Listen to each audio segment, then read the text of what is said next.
You guys are way too excited. And that puts a lot of pressure on me. And I don't respond well to pressure. I watched the Super Bowl again this year because I am an idiot. I've watched every Super Bowl. I've watched every Super Bowl because I have no religion. And I think it's important for man to have a ritual. And the Super Bowl is on once a year on Sunday. So at least I'm trying. I have no religion because I was born and raised Jewish. And on the first night of Hanukkah, my parents, when I was very young, gave me a top to play with. They called it a dreidel. I knew it was a top.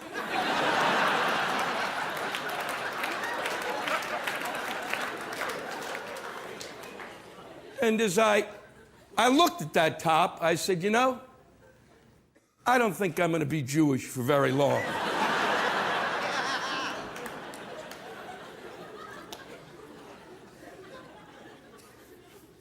The Super Bowl this year was kind of interesting because they ran 3.5, 4 hours of a salute to America brought to us by the NFL. So by the time they were kicking off, I was actually sick of freedom. I pined to be enslaved. But last year's Super Bowl was historic because for the first time ever, I spent the first 6 minutes watching this game. They went to 4 minutes of commercials. They came back. I forgot who was playing. And some of the commercials are spectacular. They're extraordinary. They're like mystery stories.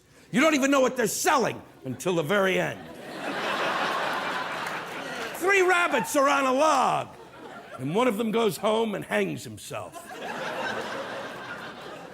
Buy a bike.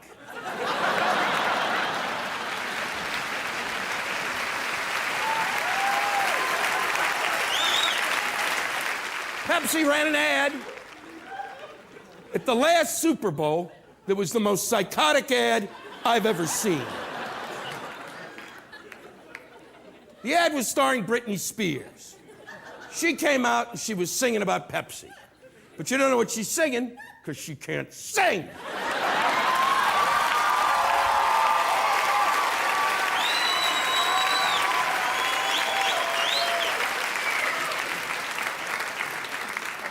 So the message you got was titty, titty, titty, ass, ass, ass, titty, titty, ass, ass, ass.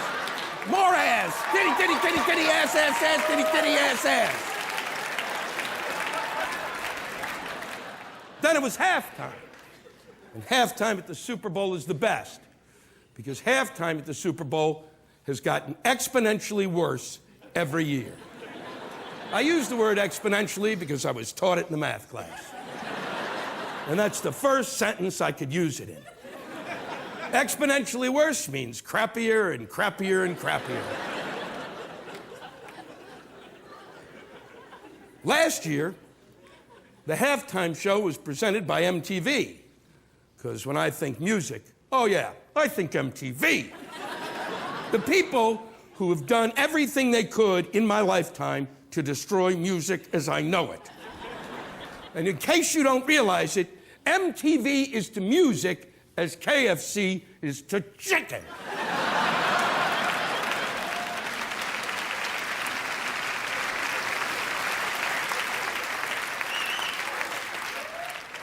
So who does MTV get to play at halftime? They get NSYNC. Sure, because when I think football, I think NSYNC.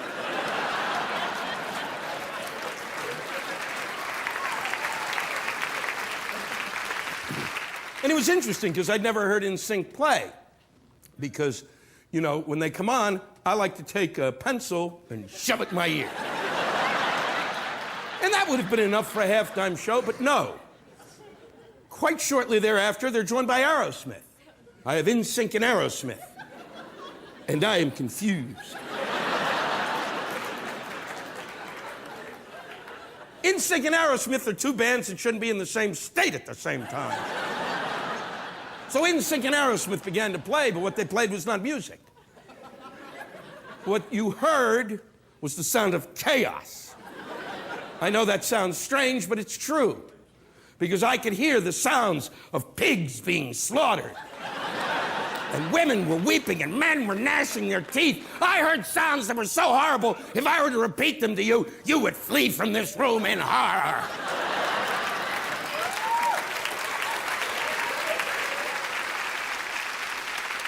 Well, I thought, this has got to be over soon. I've been watching this halftime show since I was 11 years old. But no. The boys are joined by Britney Spears. I have NSYNC and Aerosmith and Britney Spears. I have a trifecta from hell.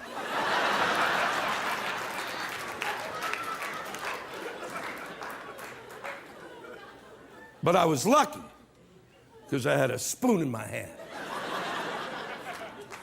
And I shoved it up my ass.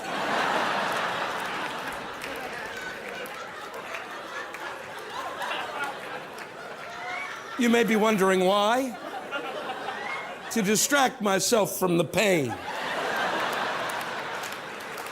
Because if I'm gonna hurt that much, I'm gonna do it to myself.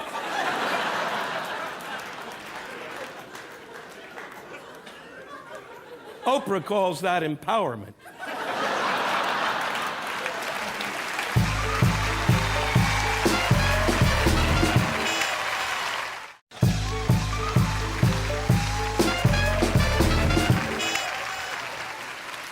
You know, I was surprised this year at the Super Bowl that Santa didn't land and that we just started Christmas again.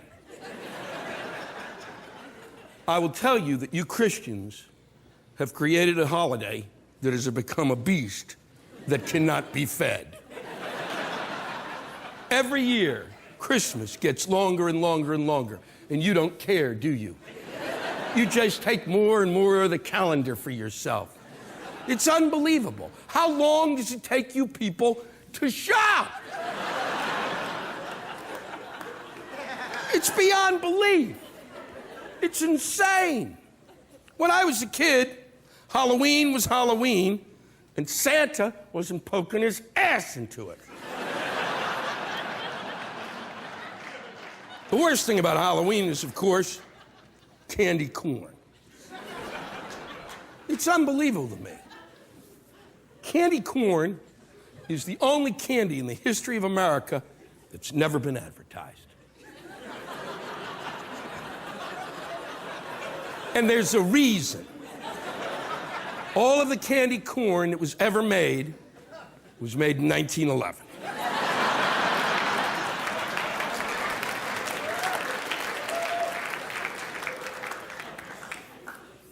And so, since nobody eats that stuff, every year there's a ton of it left over.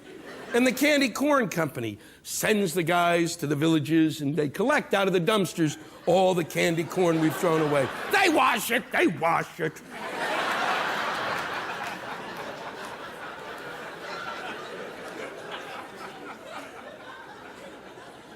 I'll never forget the first time my mother gave me candy corn. She said, "Here, Louis, this is candy corn. It's corn that tastes like candy."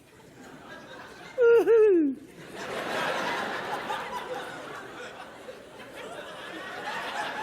This tastes like crap.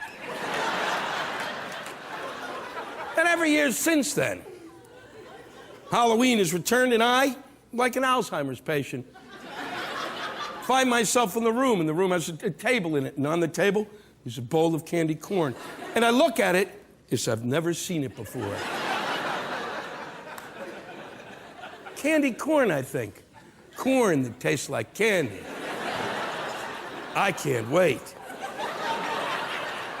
Son of a bitch!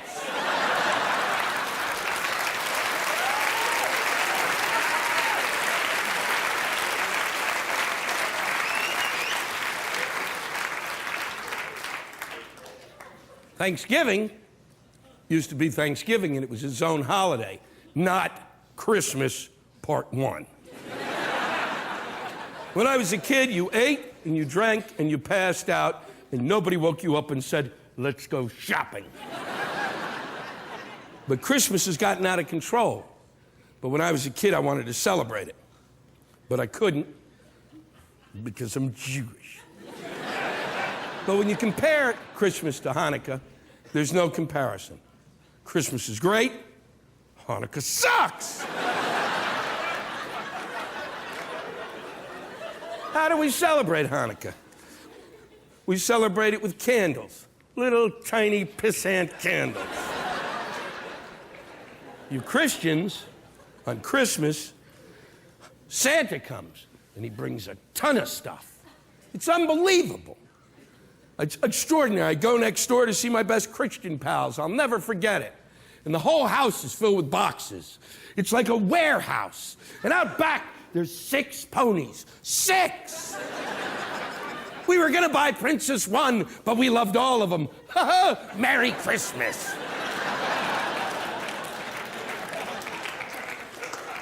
People believe that Hanukkah is celebrated for 8 days. And that's a liar, liar, pants on fire situation. Most Jewish families don't make it past the 4th day. It doesn't happen. Come on, are we going to light the lights? No, enough's enough. First night you get socks, second night an eraser, a notebook. It's a back-to-school holiday.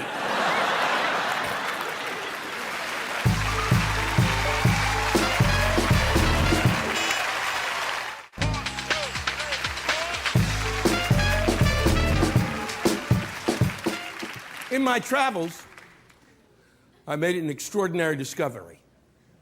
You know, from the beginning of time, man has looked at the heavens and truly believes that the universe ends out in space. Well, that's not true. I've seen the end of the universe, and it happens to be in the United States. And oddly enough, it's in Houston, Texas.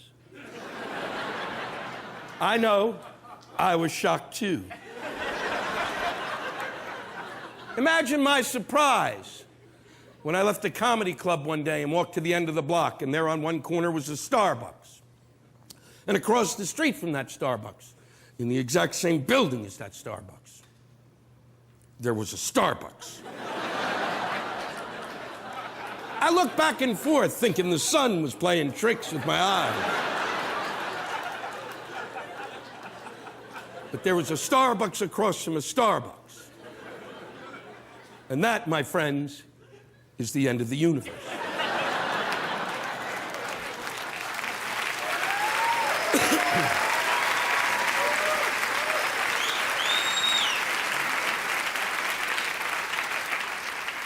People say, how do you know? And I say, go there. Stand between those 2 Starbucks, look at your watch. Time stands still. And if you look this way and look at only the one Starbucks, immediately you think, when I turn around, there can't possibly be a Starbucks behind me. Nobody could be that stupid. And if there was a just and loving God, he wouldn't allow this kind of thing to happen. So you turn slowly, thinking you'll see a Denny's or a Gap or a Mobil station. And there's a Starbucks!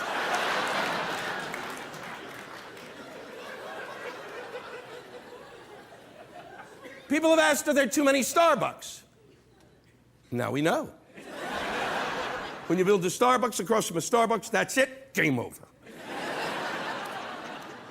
What group of people would need the service of a Starbucks across from a Starbucks? I've thought about this long and hard. And there's only one group of people, and they're the only group of people that make this joke of mine work.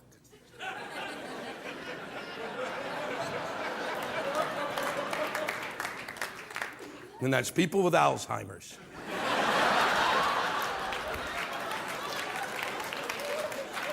It has to be a group of people who can drink coffee all day in a Starbucks and then walk across the floor and open the door.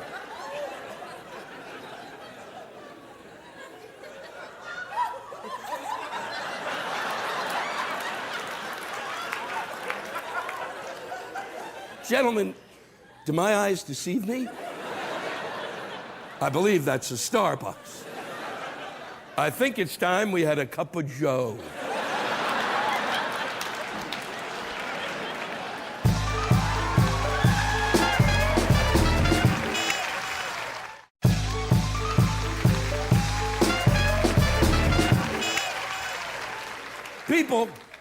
People snapped after September 11th.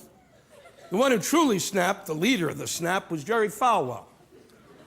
Jerry Falwell was crazy before, and if you didn't know that, I'd like you to wear aluminum foil so we know who you are.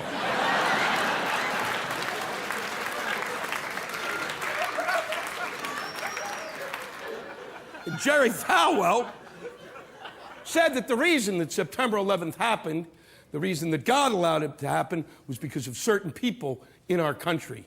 People like, and I'm quoting, the Pagans, which is a motorcycle group. Feminists. He brought up feminists. He used the word even. God, I thought I haven't heard that word in a while. Did he really think it was feminists? Is that what upset God? That women, a number of years ago, had decided to leave the kitchen and go into the workplace and demand equal wages and demand power equal to a man? That's what upset God? That God looked down into the kitchen and there was not a stew on the oven? And the spice rack was in disarray, and he said, I will smoke them.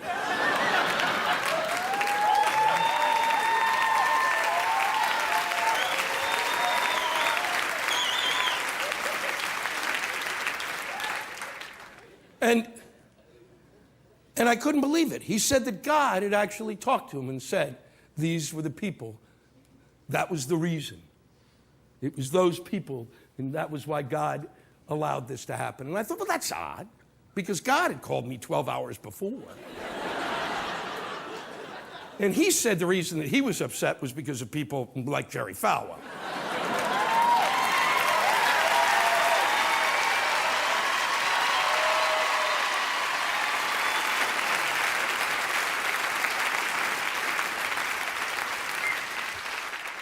If I learned anything from September 11th, it was that I survived trauma through my sense of humor. That's how I deal with it. That's how it works for me. A lot of people are lucky because they have religion, but I had a dreidel, so that was out. Then, of course, there's patriotism, which I think is good in a lot of ways, except for a 3.5-hour chunk before the Super Bowl. But patriotism and religion are only good and only in balance when they have a sense of humor. And when they don't, things go awry. All we have to do is look at our enemy. That's a group that does not have a sense of humor. That's a group that is just snapped. And that's what happens when you don't laugh. You get all wound up in what you're believing in, and nobody's going, and you're screwed.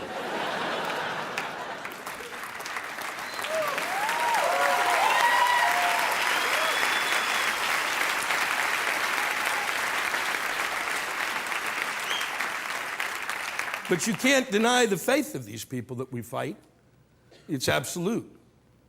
They believe that if they kill themselves, they will be met in heaven by 70-some-odd virgins. Imagine that kind of faith, to think that that would happen, when I haven't met one on earth. You guys, I adore you.